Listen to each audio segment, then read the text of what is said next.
Yeah. You're freaking me out, man. I'm getting trolled by the AV crew. Don't worry, Mick. There's no need to be scared. We'll freak you out even more. We're good? Okay. So, hi. Thank you very much for hanging around here. I understand how much your brains are mashed by this point in a hacker conference, and you're probably coming off the extreme caffeine jitters, so you're in detox. So I appreciate you coming. Thanks. I'm here to talk about automating information systems, and one of the things that I've been really getting jazzed about for a little over a year now is automating incident response. Incident response probably is, you know what, not probably, it is the worst thing when it comes to information security. It's just a pain in the butt. There's no way around it. I am fortunate to work at a place that I just love. It's Diebold, a lot of fun folks. Hi, some of you that I work with, represent. It's a real interesting place, and they give me the opportunity to do some experiments. And I'm going to talk a little bit about some of the experimentation that I've been doing and where we can hopefully take information security programs. I've got no shame. This is Mohawk that I did for MohawkCon at DEF CON. I was rocking it for quite a while, but work said that that's against HR policy, so eventually it was to go.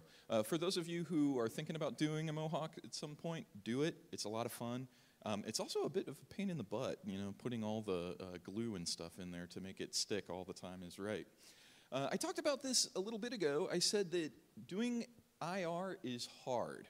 And there's this weird, for lack of a better term, there's this machismo that's going on where people are like, yeah, we did that IR event, and remember how we stayed up for 36 hours straight? High five! And that just, what? That's cool that you're doing sleep deprivation experiments, but that should not be the metric that you measure your security program on. It should be about effectiveness. Unfortunately, when it comes to information security events, especially IR, we only have did you clean it up? Well, sometimes it's going to take weeks or months to fix up an IR event. And so you can't just base how hard you're working. Now, I'm not saying that it should be this. I would certainly love it to be, to the point where you're just kicking back, relaxing, and sipping on the Mai Tais. But you do need to come up with something a little bit different. Just a pro tip, a book that a couple friends of mine have recommended is Rework. Check it out if you haven't read it. It will actually flip on your head some assumptions of how to do work effectively.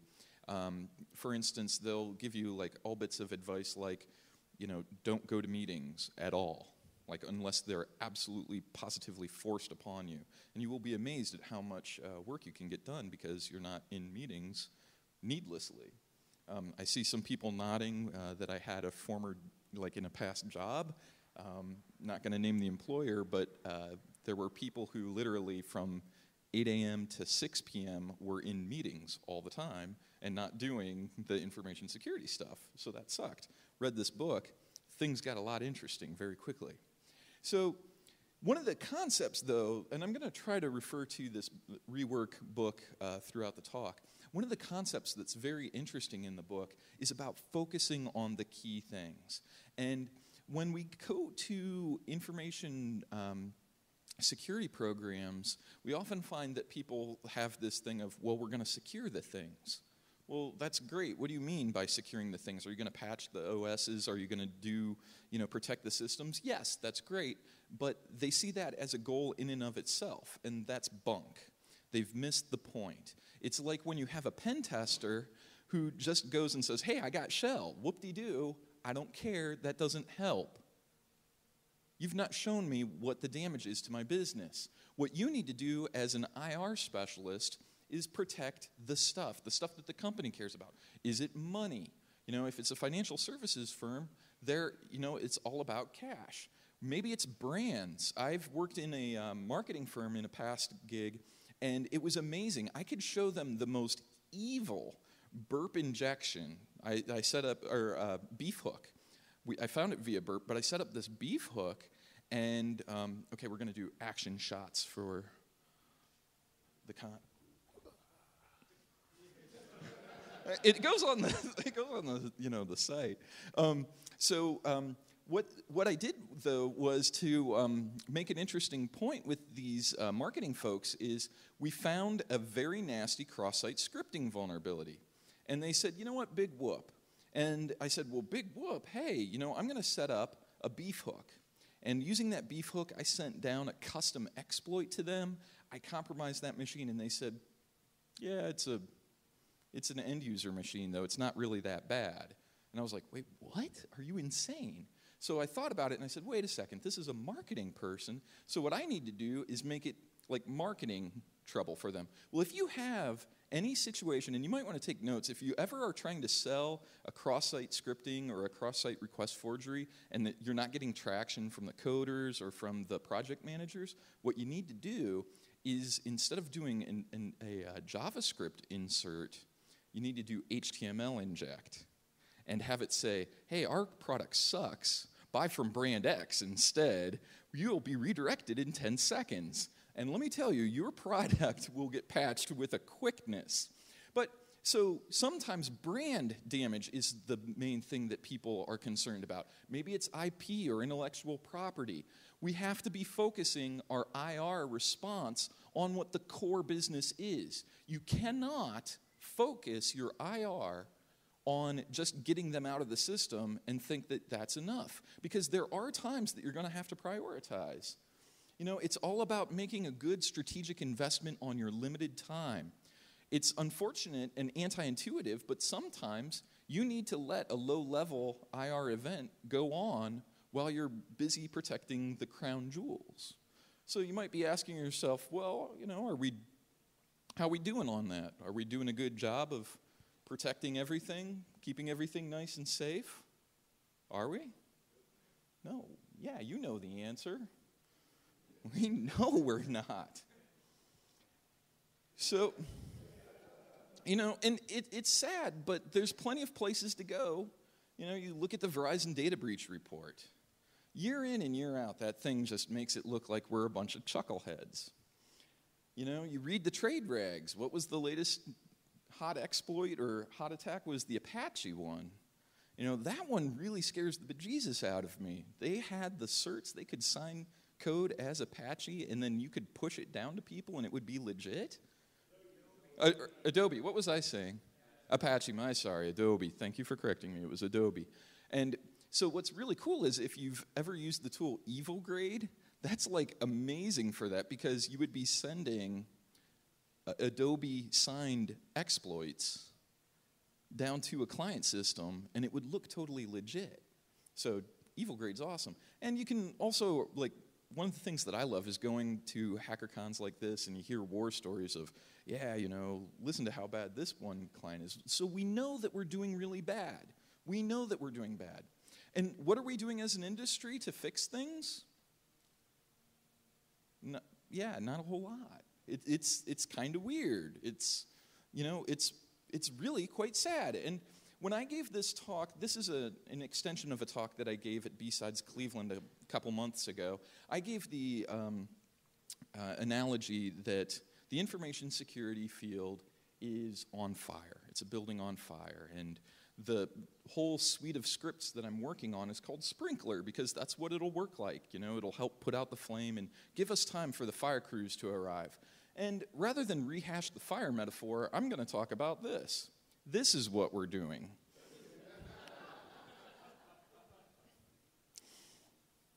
Now, I want to say I don't have all the answers. And I actually want to take a few moments to right a few wrongs. There was one thing, and I hate saying that I'm wrong, but I have to come clean. I made a big mistake in the B-Sides Cleveland one, and we'll talk about that. So at the B-Sides Cleveland event, I talked about one of the functions that Sprinkler would have, And it was a series of scripts that would help you do switch port kills. And my talk could be summarized down to this slide. And I was like, yeah, we're going to kill the port that we find bad. And a few weeks ago, I was talking with a buddy of mine, and I was walking him through like how these scripts were going to work, and we're going to release them, and it was going to be great. And he was like, well, let's walk through this.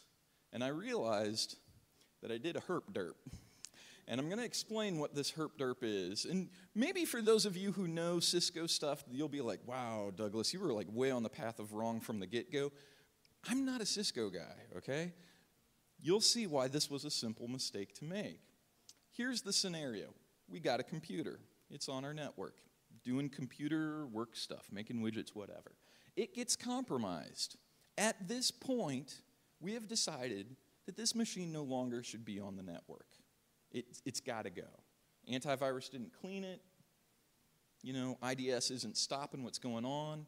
It's got to go. So what the initial run of Sprinkler did was it would just kill the switch port. It would log into the switch and disable the physical switch port. Hey, that's awesome. I see some people giving wry smiles. We'll get into why this is bad. So the way it would work is an IDS or an IPS type system, ArcSight or, you know, OSIM or even an administrator from their console would run this script and it would just kill the switch port. And that's great, and that works perfect. It works really well as long as you're killing a switch port that a workstation is connected to. There's uplink ports. So here's how this works. For those of you who are not familiar with it, say you've got a router in this network like that connects to your core network. And if you start saying, okay, well, I'm seeing traffic from this IP on this switch port, we kill it. Hey, we're doing fine at this point. Where things go south is where we start killing off the uplink ports, at which point everything downstream from this has been DDoSed by us. And the scary thing is, when I was running this in my lab, after I was, informed of the error of my ways, because this is normal authorized traffic that you're blessing to go through normally, it would bypass all the IDS, IPS alerts. So I was causing DDoS conditions without even understanding why. And ultimately, in my own home network, I was able to kill my core switch fabric, which is very, very bad. So that's why I'm, coming here to say, hey, I really goofed up, and I wanted to set the record straight on that. So Scott, thankfully, said, yeah, you gotta game things up a little differently. So what we're going to do is, one, you got to understand the tool a little bit better. There's a buddy of mine who has this great story about, how you use a hammer greatly shows your skill as a carpenter. And I was like, well, you just, wail away with the hammer and you're good to go, right? And he was like, yeah. And I explained what was going on, and he was like, well, Mick, what you did was you flipped that hammer on its back end, and you were using the claw hammer part to break boards apart and saying, hey, I'm sawing wood. So what I've got is a working, like a very rough hackish version of the kill port utility, but it's different now. And I'm just being honest here, I came very close to doing something I try very, very hard not to do in my professional life. I've done it a couple times, but had I released this code, I'm pretty sure some people would have caused some massive outages, and so I'm kind of scared. If you really are upset about the fact that I'm not releasing the code right away, email me. I'll give you the code that I've got, but you got to pinky swear, no production use, because it's janky. But here's the smooth operator way of doing things, okay? What you do is, instead of killing the switch port itself, we're going to do MAC filtering. And you might say, well, Mick, MAC filtering, that's pretty weak. They've got it on the Wi-Fi access points, and that's, like, lame, right? Well, no, we're not talking Bernie Mac filtering. We're talking MAC filtering. And there's a concept for those of you who aren't Cisco like really hip that it's called PACLs, Port Access Control Lists. And these are really neat things. You can think of them almost as layer 2 firewalls. And what you can do is you can filter on either an IP address or on a MAC address. And if you do MAC address filtering at the port, if we go back to this scenario where you say, hey, this MAC isn't allowed on any of these particular ports or on any of these devices, doesn't matter. All you need to do is have a whitelist of, I'll get to you in a second, all you need is a whitelist of MAC addresses that you're not allowed ever to ban, so like your core switches and fabrics, so that you don't create that DOS condition. You had a question?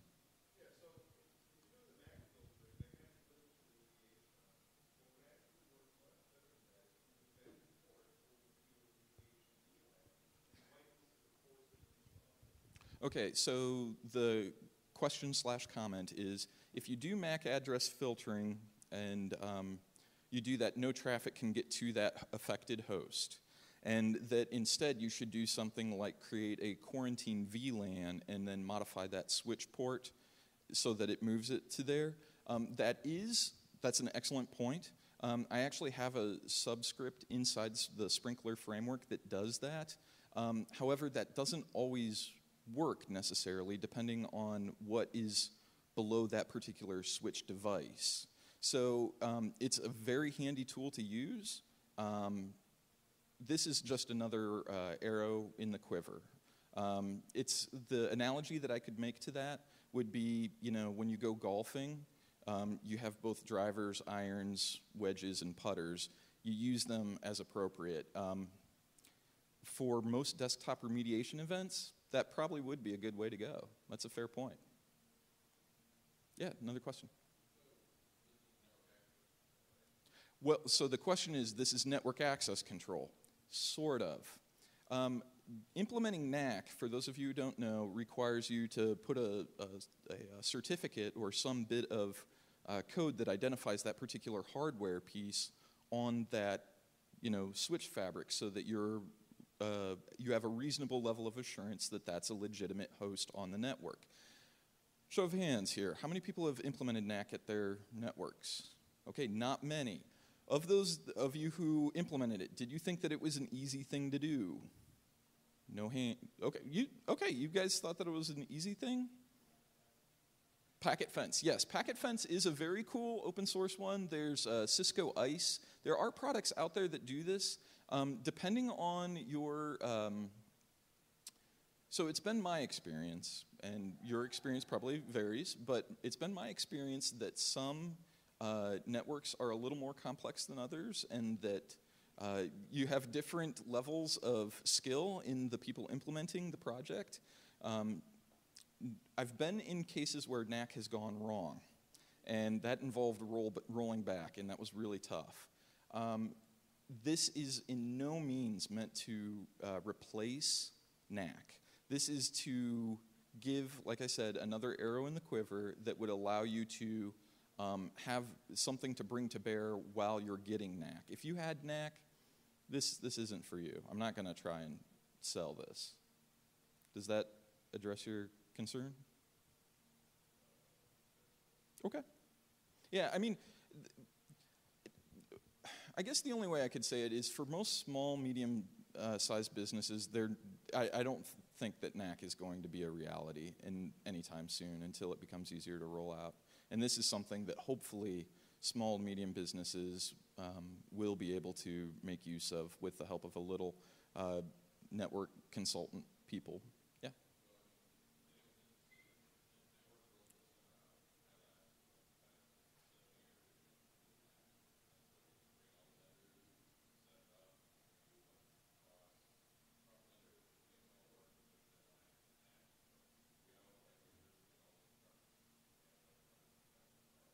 Okay, if you could send a tweet on that, that'd be very handy. Yeah, so the comment is they've got some resources and stuff, and that'd be great. Again, the whole supposition of this functionality is that NAC is too high of a hurdle for many places. All right, so what I've got is with PACLs, though, they're a little bit of a pain to manage. Anybody who's managed firewall can attest that, it's kind of a pain in the butt to do the firewall rules. And imagine if each switch that you have becomes a firewall. Well, it's worse than that. With PACLs, every single port that you have has its own firewall that you need to manage. So it becomes a little bit of an administrative overhead, so I've made a series of scripts that help manage that for you.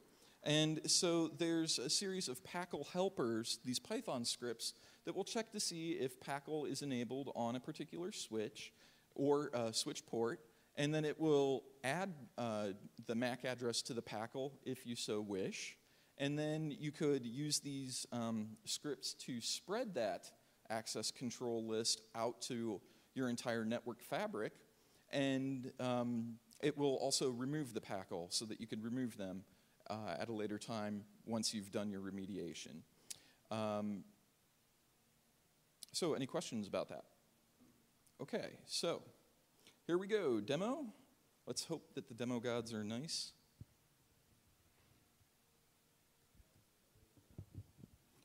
I'm sorry, what? They haven't been for everyone else? Well, so first time for everything, huh? It's kind of like the joke the pessimist says to the optimist. The pessimist says, things can't get any worse. And the optimist says, oh, yes, they can.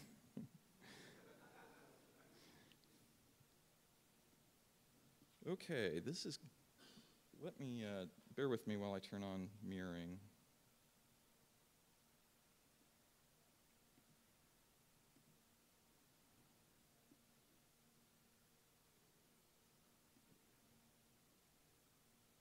Okay, can everyone see that all right? Yeah, okay, cool. Okay, so the first thing that you would want to do in this type of a situation is you would want to check to see how a particular access list is for a device. And so what you would need to do is you would need to issue this command. You would need to know which switch and which port you're going to be hitting, and you can use that via Cisco Discovery Protocol. Or you could use LLDP, which in my experience, you're going to have one of those two enabled. It's very, very rare that they'll both be disabled. You would enter this, or a helper script of your choosing, or ArcSight could run this. You would simply do PACL check, and then you would put the switch, and if all goes well,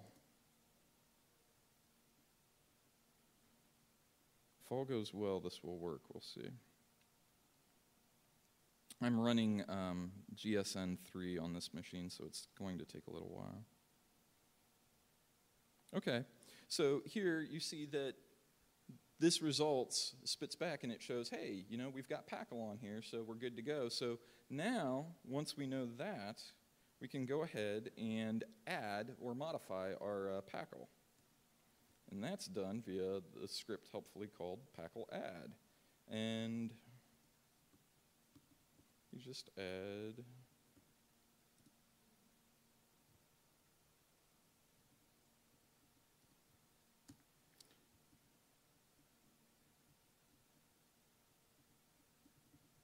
whoops. So if you ever see a MAC address dead beef, you know that they're up to no good, so that's a fairly safe one to add. Pop quiz, what's the tool that adds dead beef as your MAC address? Not Sprinkler. No, there's a variety of tools that do that. A lot of the Wi-Fi hacking scripts, I'll see people add dead beef just by default because it's it's fun. So you issue PACL Add, and then it will hopefully. Okay, so then it has added that MAC address to the list, and now what will happen is whenever this particular machine attempts to send traffic on that particular port, it will be filtered. So it's the effect of a layer 2 firewall. It's not going to be able to send traffic, which is great, except the issue is if they unplug from that network jack and plug into another, you're back to the races. In that case, you need to use this tool slightly differently, in which case, instead of sending it to one particular port, you would send it to all ports for that device. And you can do that. You could also use this tool to spread it out across the entire network. So that's a pretty handy function and will let you accomplish a fairly lightweight network access control type functionality for fairly low cost. In terms of, like, cost in terms of setting up, I should say. And then finally, so we've got the network access control list set up. We can use PACL delete, whoops. What? Yeah, you would do a PACL checker. There's a PACL check that allows you to see what Okay, so the question is, how would you see what MACs are already in there? The PACL check tool supports that, and you can dump the different MAC addresses that are for that particular IP. One of the things that I'm trying to get a little bit, laying all the cards on the table, one of the things that I'm having trouble making it a little elegant is to give all the PACLs for all the ports on a particular switch or router device. So, yeah.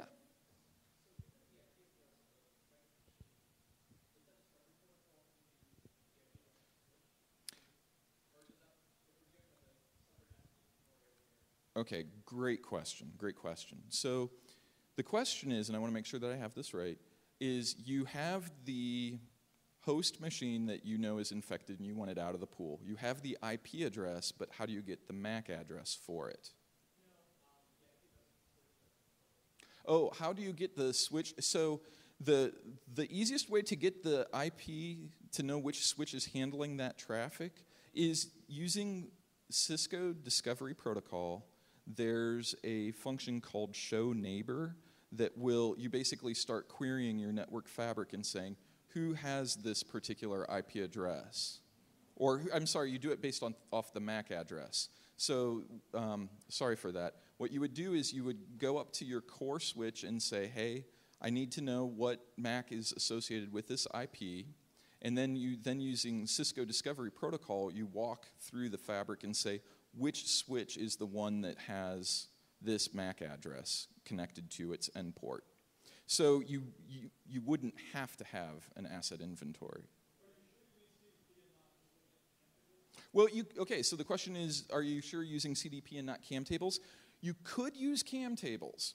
The issue with CAM tables, though, is you have to know which switch you're connecting to in order to pull the CAM table information out. And if you're in a campus environment where you might have a lot of switches, you would have to log into each switch, have it pull the CAM table, unless there's some other way of doing that. I don't know of a way to do that without.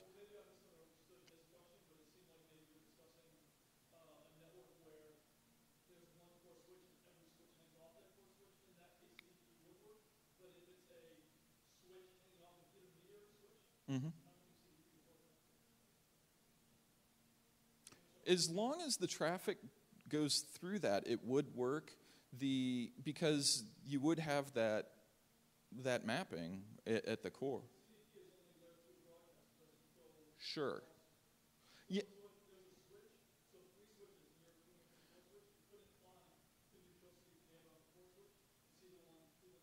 Sure. Okay. Fair enough. Yes. Yes. Another case of where this would break down is if you have regional offices and you have, like, say, an MPLS cloud between them. You wouldn't be able to do that. What you would have to do is go into each office and say, do you have this particular item? Yeah, that is an excellent point. And this, will require a certain level of knowledge about how the network is laid out. You're not going to be able to just point and say, find.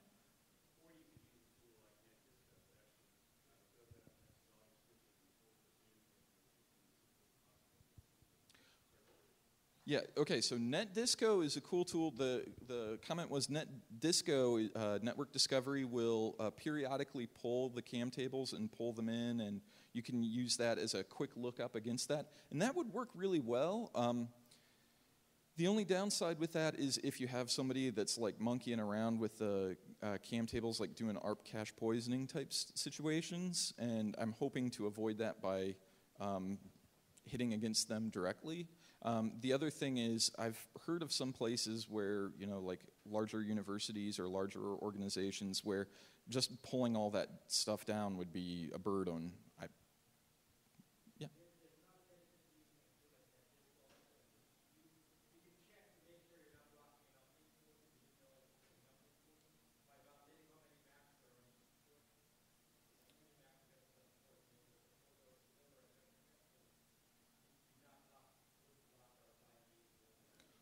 Yeah, so the comment is if you're seeing multiple MACs on a particular port, you could make a reasonable assumption that it's an uplink port and you shouldn't kill that port or like go crazy on it. Well, the only concern that I would have though is with VMware on the desktops, like you will in many instances have multiple Mac on a particular port. Now, granted, depending on how your organization is, you might not have VMs on the desktop. I don't know. It's just something that I've run into, finding that there's enough times that I can't make that assumption that if it's got multiple Macs that it's, safe or not. Yes? Yeah, so great question. The comment, to expand it, it says, hey, I see in the script it's logging into the script. Where are the credentials stored? Right now, it is stored in a separate config file. That's a really bad way of doing that. If anyone has a better way of storing like admin logins separately, I would love to know. A lot of people have just said, well, why don't you just log in and put your switch port, like your switch administrator password in when you run the script. I don't know many incident response teams that actually have the keys to the kingdom. That's usually network and telecom, and they don't pry their hands off that. So there's a couple slides ahead where I say, hey, call to arms. I love the fact that you guys are like, well, what about this tool? What about that tool? And I love that. I need more feedback, clearly. And, I've tried to think of all of them. There's plenty of rough edges, though, plenty. Okay. So, PACL delete obviously will do exactly what you think it does.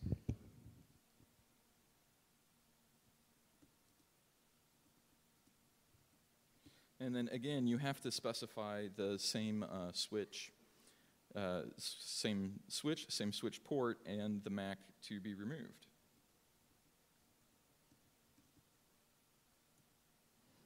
Yeah. 10 minutes? Okay, thank you.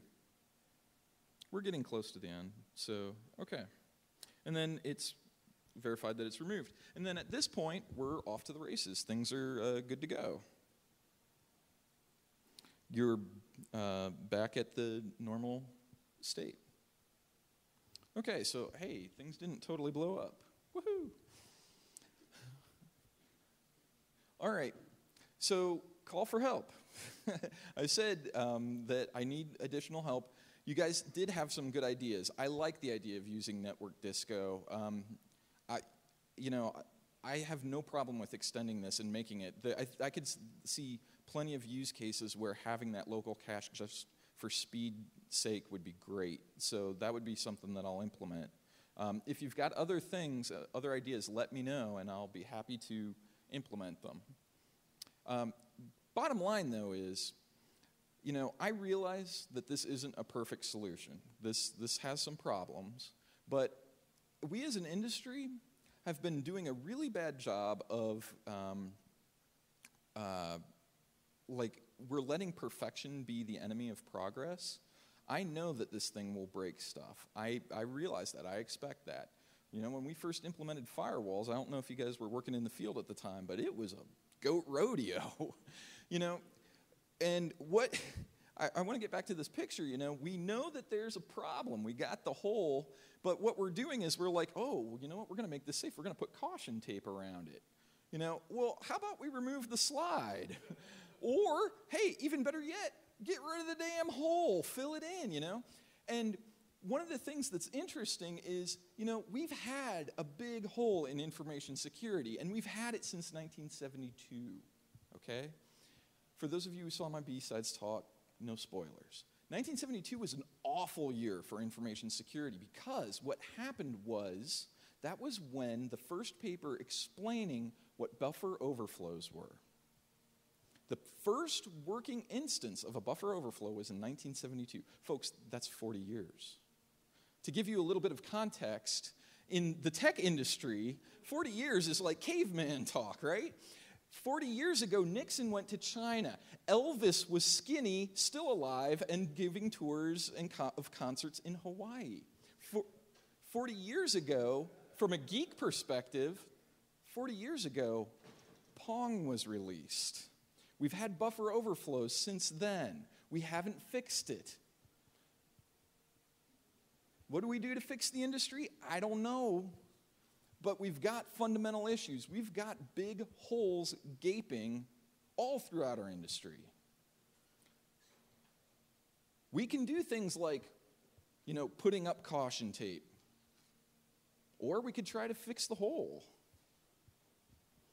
I hope that this talk gave you some stuff to think about. I hope that this conference that you learned a few things that challenged you, that got you fired up. We got to go to work on Monday, or at least most of us do. Let's use that enthusiasm. Let's use that energy and start fixing things. Don't let perfection be the enemy of progress. Give it a try. If things break, make sure that you do that in the lab first. So, just want to give you the little closing thought. If we keep on this present course, the alternatives, they're pretty grim. That's APT, folks. We know that we've dealt it. We've been there. I'd like to say special shout out and thanks you guys for coming here, especially on the tail end of the conference. Podcasters for making information security funny. DerbyCon, awesome conference. Anybody who had anything to do with it, thank you very much. Creepy Carl, keeping it creepy. All right. And so if you got any questions, comments, rants, raves, feel free to hit me up. I'd be more than happy to, take slings and arrows as well as accolades. So thank you very much for your time. Enjoy the remainder of your time here.